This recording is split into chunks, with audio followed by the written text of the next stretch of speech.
I got sick in late 1999, early 2000, while I was walking to work in Victoria, British Columbia, in the rain. And that's when I first noticed chemtrails.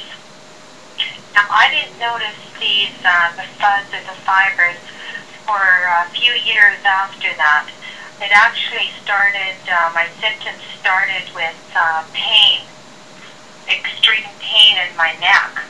And I was actually driving in my car down my street in Victoria, and I saw these big, white streaks in the sky, and it really actually freaked me out, because I knew they were not normal. What did you think? I'd never seen them before. What did you think when you saw them? Yes. When you saw them, what did you think they were? Well, I just thought it was something very unusual, very abnormal. I didn't really know what to think as to what they were. I just knew it was something unusual. I had extremely sore neck on one side, and then I developed something called frozen shoulder. What's that? It's a condition where your shoulder locks up and you cannot move it. Okay, it literally locks up. It's extremely painful. It's called adhesive capsulitis. Like you can't move your arm or anything? That's right. It gets sort of locked in a certain position and you can't move it. And does it hurt when you move it? When you try to move it? Extremely painful at first. Extremely. And that part of it would be about a 10 on the Richter scale of pain. And I've had a lot of pain in the last 10 years, so I can gauge it pretty well. What happens with Morgellans is you have tons and tons and tons of symptoms. I would say you might have as many as 100 different symptoms easily, and they go through various different cycles. You don't have them all at once. So they vary from day to day, and they'll reappear over and over and over again. I've gone to probably 40 doctors since I got sick, and I've been to, specialists, all kinds of different, I've had probably 5 Word documents full of medical tests. I have white matter that comes out of my skin. The white matter, I look at it under a microscope. Some of the white matter is very stretchy, like a silicone. It stretches, it bounces back. Some of the matter is rather waxy, but it's pushing out of my skin. I have several videos up on my YouTube site where I show the fuzz or the fiber which appears to be coming from my body. Some of these fibers or fuzz look like hair, but they don't act like hair.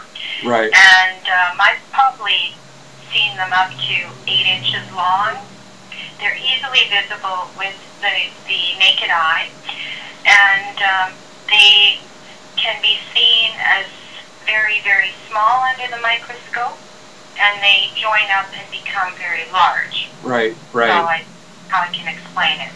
And they move. I mean, there's absolutely no doubt. Yeah, it's an organism. And they're different colors as well. And some of them don't burn. I have one here that I've been saving, a turquoise blue one that came right out of my finger. It was extremely painful as it came out. It was kind of coarse. And tried to burn it on an element on the stove as high as I could get it, and it would not melt. Yeah. So you're living, your life is, you're living in a situation of horror, right? I mean, pardon me? You're living in a horrible situation right now. I'm living it's non-stop suffering is the only way to explain it. And non-stop irritation, non-stop suffering. So it's very hard to live a normal life. For example, I can't really go anywhere because it requires dressing up, okay? And it's just really hard to explain, but you're irritated non-stop, so even putting on different clothing causes you irritation. And what did the doctors tell you when you went into the doctor's office? Well, I went to see, and I've got, well, basically I went to see the doctors. I went to family doctors, I went to walk-in clinics, I went to specialists with up to 3 kinds of specialties. No matter what I told the doctors, okay, they actually stage managed all of my appointments in order to arrive at a diagnosis of a mental illness. Despite none of the specialists whom I saw were specialists in mental illness. I went to all of these doctors for organic symptoms. I brought them containers full of fibers. I brought them microscopic samples, and absolutely every one of them refused to look, refused to take my samples, refused to biopsy the things I wanted biopsied. One doctor actually took a fiber sample, told me she was going to send it to a laboratory for testing. When I went back to see her on my next appointment and asked her what the lab said, she said, well, the lab said there was nothing in the container. And I said, are you kidding? We both saw it. You put it in the container. And she said, no, they said there was nothing in there.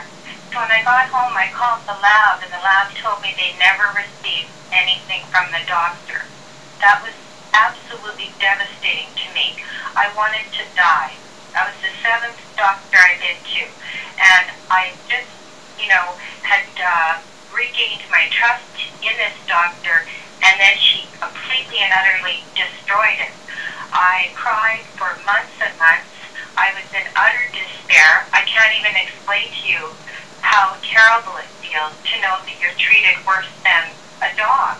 right. Dogs get their dog food tested, and I can't get anybody to even test my apartment or to test me for any kinds of poisoning. The doctors take one look at you and say, well, we know what's wrong with you. One doctor actually said to me, I asked him if I could wet my hands to show him how it activated the fibers, and he said, no, that's not necessary. That's a perception problem.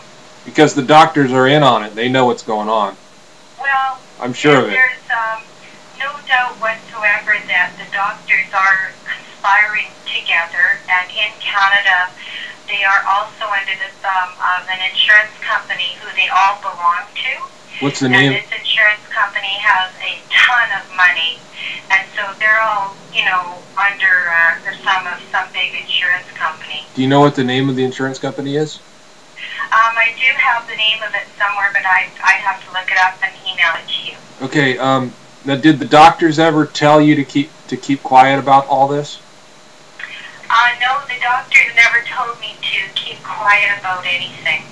They just acted like you were crazy. They just acted like I was crazy, and even after, seeing them for many, many years. I mean, I'm not. I have relatively, good intelligence. I've gone to university. I was an investment advisor / stockbroker, certified financial planner. Worked it for 28 years, and then to have this happen to me, all of a sudden I have no credibility. I'm not to be listened to. I'm not to be believed. And I did my research. Dr. Garth Nicholson was nominated for a Nobel Peace Prize, and I contacted him, and he agreed with me. And I tried to get all these doctors and specialists to call Dr. Garth Nicholson or to call Dr. Hildegard Stanninger, who's also confirmed that this is man-made contamination. And not one of the doctors would contact these people for me. Instead, they give me a prescription for some sort of like a mood, what do you call it? Behavior modifying drug. Yeah. But I never took any. I refused. Absolutely. Good. I mean, there's absolutely no way I would take any of those types of drugs. They're so harmful, and they can actually kill you.